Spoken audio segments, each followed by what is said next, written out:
Top 5 most horrifying killer kids. Murder is the last thing you'd expect a child to do. But just like adults, there are kids damaged beyond repair as a result of circumstances beyond their control. Sometimes they're even just broken from the start. The next 5 children looked ordinary from the outside, but on the inside there was something sinister lurking. Here are the top 5 most horrifying killer kids.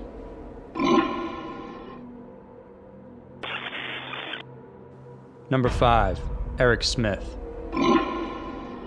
At 13 years old, Eric Smith had thick aviator glasses, tousled red hair, and freckles. He looked like your typical American teen, but there was something different about him. At a young age, Eric was prone to explosive anger and violence. As a toddler, he would throw tantrums and bang his head on the floor for no reason. Later on, psychiatrists would diagnose him with Intermittent Explosive Disorder, a mental problem causing sufferers to be violent and unpredictable. Add to the fact that Eric was often bullied at school, and the boy became a ticking time bomb. On August 2, 1983, the bomb exploded. Summer camp had started, and 4-year-old Derek Robbie was walking to the park where the camp was held. It was only 2 blocks away from his home with no streets to cross. Eric chanced upon Derek walking alone, and he lured him into the nearby woods, explaining there was a shortcut.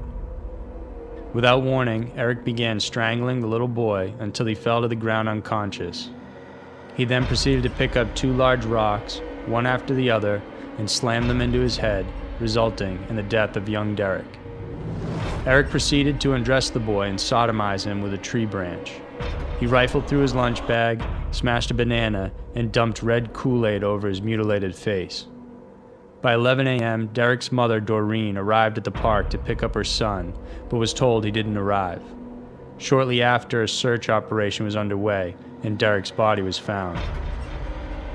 4 days after this, Eric Smith walked into the police station and offered his help with the case. He gave information and asked questions in a somewhat gleeful way. The investigator didn't think much more of it, as it seemed simply like a child who wanted to play cop. That is, until he mentioned seeing Derek from across the street in an open field, which placed him at the crime scene. Eric was also able to describe Derek's clothes, including the lunch bag he had in his hand that day. 7 days after the murder, Smith confessed to killing Derek. He received the maximum jail sentence of 9 years to life, with parole eligibility every 2 years after the first 9 years. He's been denied every parole hearing and remains incarcerated to this day. Number 4. Christopher Pittman. It was 2001, and at just 12 years old, Christopher Pittman was already getting into so much trouble that he decided to run away from home. When he was caught, he was placed in an institutional facility and given the antidepressant drug Paxil. He was then shuffled off to live with his grandparents, and with the new town and new home, there came a new doctor too. The Paxil was working for Chris, but wasn't available, so his new doctor prescribed Zoloft instead. Zoloft is known to induce various side effects in children, including aggression, hallucinations, depression, and delusions. Soon after the switch, Christopher began experiencing severe side effects, including a burning sensation all over his body. It got so bad he required additional pain medication. After his grandparents complained that he still felt the side effects, oddly, his Zoloft dosage was increased from 100 milligrams each day to 200 milligrams. Christopher's behavior started becoming more erratic. He ended up choking a fellow student after an argument on the bus. Later, he disturbed the individual playing piano inside his church. That night, he got into a fight with his grandfather and received a spanking. Mad with rage, he marched inside his grandparents' bedroom, took out the shotgun which he had been taught to use, and shot both his grandparents. Using paper and candles, he then set the house on fire and took his grandparents' car, their guns, his dog, and $33 and left. Eventually picked up by police later that night, he told them he had been kidnapped by a man who killed his grandparents. After intense questioning, he eventually confessed to his crimes and even added that his grandparents deserved what they got. His trial centered on the controversial drug Zoloft and the effects it had on children. The doctor who doubled his dosage was never charged for any crime. Currently, Christopher Pittman is still incarcerated and serving a 30-year to life sentence.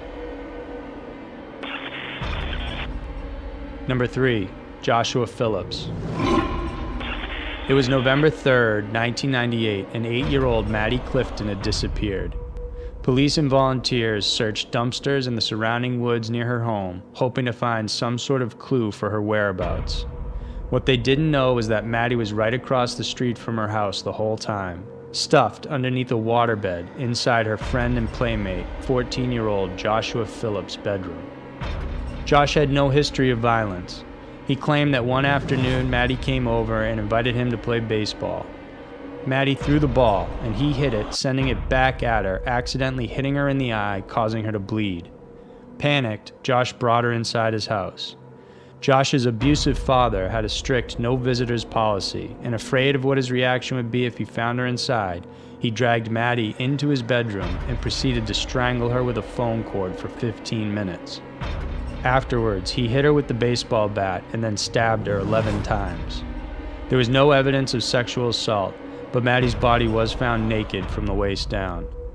By the time his father had come home, Josh had stuffed Maddie's body underneath his waterbed mattress, and there it sat for several days decomposing. Police began the search party, and after days of turning up empty, they decided to call it off. 7 days after Maddie's disappearance, Josh's mom, Missy Phillips, was cleaning his bedroom when she noticed a wet spot on the floor and thought his waterbed was leaking. She lifted up the mattress to try and locate the leak, and that's when she discovered Maddie's body. In horror, she ran next door and called the police. Josh was arrested in school that day.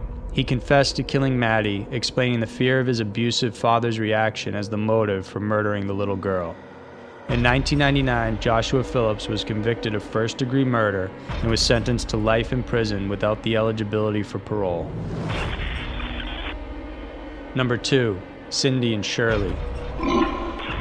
15-year-old Cindy Collier and 14-year-old Shirley Wolfe had a history of abuse and brush-ins with the law.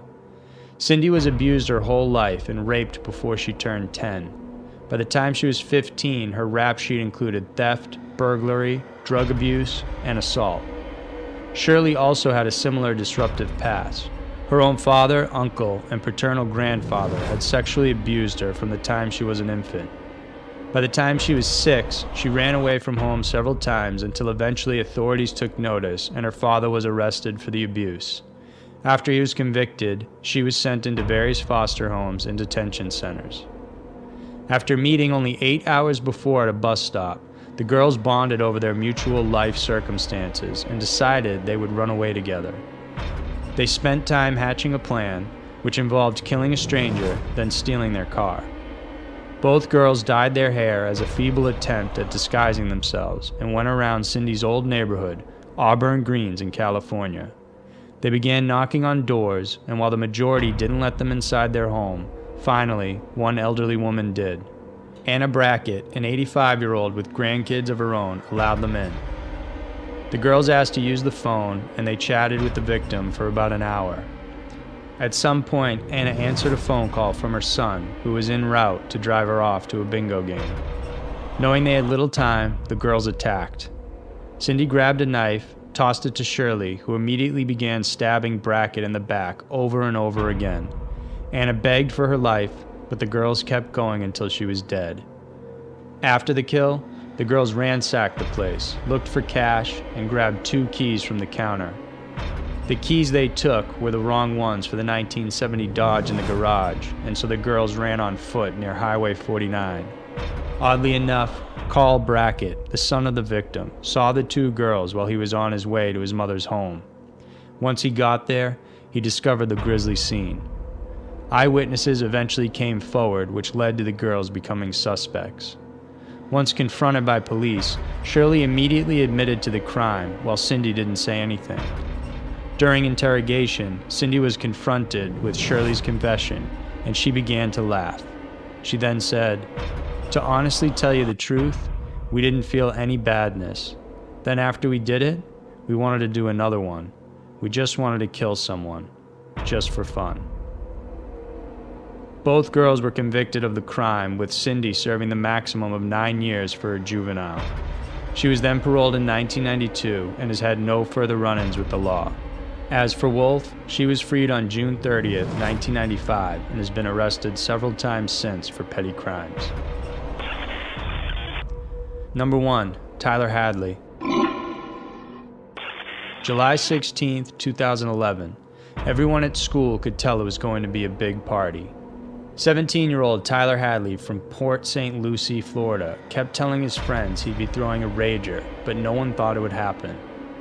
He'd been getting in trouble lately, and as a result, his parents were being extra strict with him. But Tyler had no intentions of letting his parents get in the way of his fun. Around 5 p.m., several hours before the party, Tyler popped some ecstasy, grabbed a hammer from the garage, and marched inside his family room where his mom, Mary Jo, was on the computer working. Tyler stood behind her, and as she turned to face him, he struck her on top of the head. Hearing her screams, Tyler's dad, Blake, came rushing into the room. When Blake asked why he was doing this, Tyler's only reply was, "Why the hell not?" He then bludgeoned his father to death, finished off his mother, and dragged their bodies to their bedroom, where he began piling clothes and furniture on top of them. He locked the bedroom door and cleaned for about 3 hours, just in time for his guests to arrive. By 11 p.m., the party was in full swing. Close to 60 kids were inside the house that night. They were playing beer pong, stubbing cigarettes everywhere, smashing bottles, and trashing the house. A few of them later recalled sitting down at the computer, taking turns playing songs on YouTube, and noticing a brown, sticky substance, which they assumed to be Coke or beer. Later on, it was found to be Mary Jo's blood, which Tyler had tried to get rid of using coffee granules. The party kept going while Tyler's behavior bobbed from panicky to gleeful. At some point, he told his best friend what happened, detailing how he killed his parents, even showing him a bloody footprint in the garage before ultimately revealing their bodies in the bedroom. By 4:40 a.m., the police arrived. His friend Michael Mandel had called Crime Stoppers to report the murder, and Tyler was arrested when the police discovered the horrifying sight. Tyler's explanations for the crime varied.